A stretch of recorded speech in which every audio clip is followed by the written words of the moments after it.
Tungependa tena kuendelea kutoa taarifa ya mwenendo wa hali ya usalama hapa nchini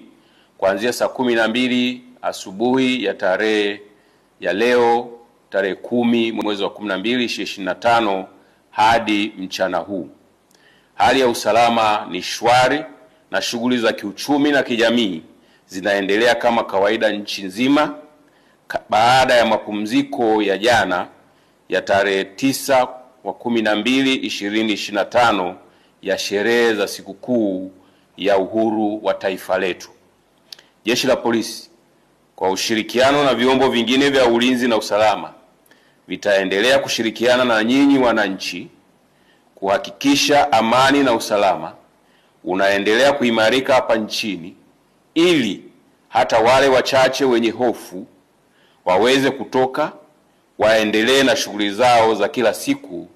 za kujitafutia riziki na kupata huduma za kijamii wanazohitaji. Aidha, tunawashukuru na kuwapongeza wananchi wote kwa nafasi zao,